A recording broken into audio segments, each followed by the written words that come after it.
Hi, welcome back. This is Sean Buck, broker owner of Strive Realty. We're here today with Dr. David Capper and Brad Allen, licensed therapist here in Fort Worth, Texas. Dr. Capper, we were talking a little bit about some ideas and things that came up, and I'll let you discuss a little bit more about what that is. Yeah, so welcome back. We are really honored to be with you. This COVID-19 has really created quite a stir in our culture and around the world. This week, as we were talking with some of my colleagues, one of the things that came to our attention was that with all the people being shut in to their homes, there was a concern that there may be a rise in the incidence of domestic abuse and child abuse. And as we thought through that, we thought, we need to talk to the public a little bit more about how best to consider that as a possibility, and then not only consider it as a possibility, what then to do to prevent that from happening. So my friend Brad, who is a licensed marriage and family therapist in Fort Worth, I felt like there wouldn't be a better person at all to talk to about this topic than to bring Brad Allen on board. So Brad, welcome. Well, thank you, David. It's a concern we have in our field, and it certainly seems like it's worse these days with COVID-19. It's a complex problem, domestic abuse and child abuse, and we have to do, it's sort of all hands on deck with that. I think we have to use all the resources we have in terms of involving the police, involving the hospitals, involving all the people in your neighborhood. I mean, I think about, it's a complex problem that's been a problem in our society perhaps forever, and now we're shining a light on it and trying to find effective ways to reduce the incidence of domestic abuse and child abuse, particularly now when we're all under such stress. And we all recognize that child abuse has increased in the last generation for various reasons. Can you speak to that just briefly? Well, I think one aspect could be it's better reporting. We're now, you can no longer, hurt your kids with a switch or a stick or something. That's, clearly out of bounds. And I think the good thing is we're noticing that as a society, and we're aligning with our better values. So, perhaps it's better reporting, but it's still not acceptable. So, which brings us to today's topic, which is the impact of the stay-at-home mandates that many of our leaders are actually not only recommending that we do, but now implementing in terms of edicts. So when a parent is dealing with the realization that their children are under roof at the same time they are for extended periods of time, there are certain responsibilities that children have. They have schoolwork to do. Some parents have responsibilities because they're working from home, but there's a number of parents that don't have responsibilities for work because they've either been furloughed or the type of job that they have they can't do from home, so they're just at home. And then there's a significant amount of worry economically.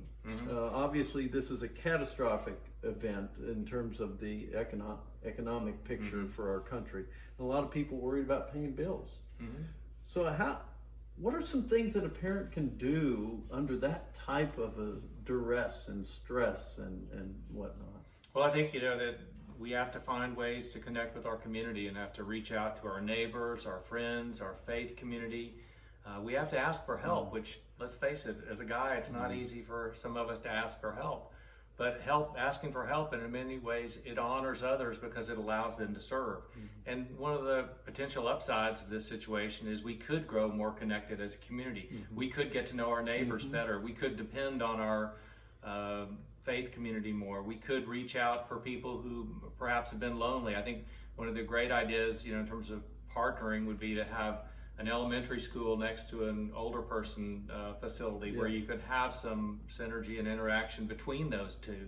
So I suspect we're going to have to be creative in terms of how do we interact, and being very sensitive to the fact that so many people are struggling economically, and may all be under in one room with multiple people of multiple generations, and how tough that is. So one last question, Brad. I think parents may need some tools that they may not remember they have.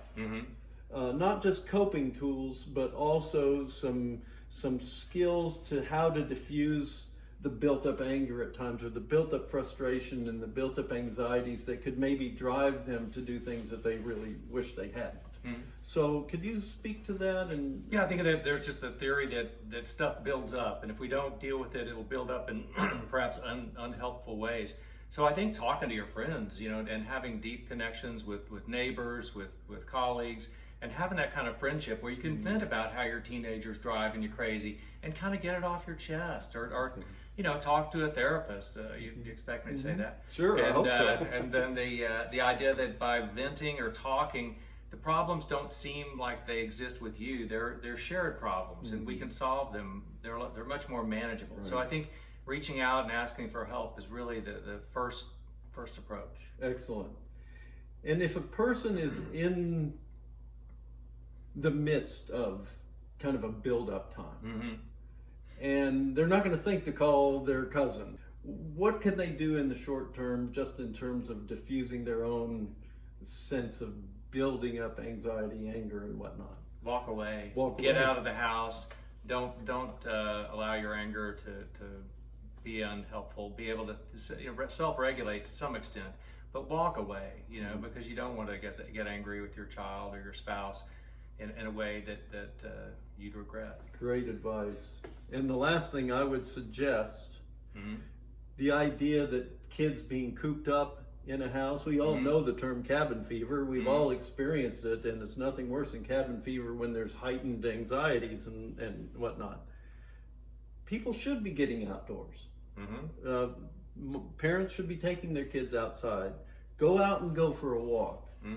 We can exercise physical distancing still by getting outside. And so I would encourage you parents to take your kids outside and also give them some time outside. Let them have a recess. Let them have a playtime outside. It'd be good for everybody. Yes, let's do it. Okay, great. Well, thank you. Well, thank you guys. We really appreciate you coming on and giving us your advice, your expertise, and some advice for the general public on how to cope and deal with these crazy times that we live in. We hope you have a wonderful day. Stay safe, and don't be afraid to reach out for help.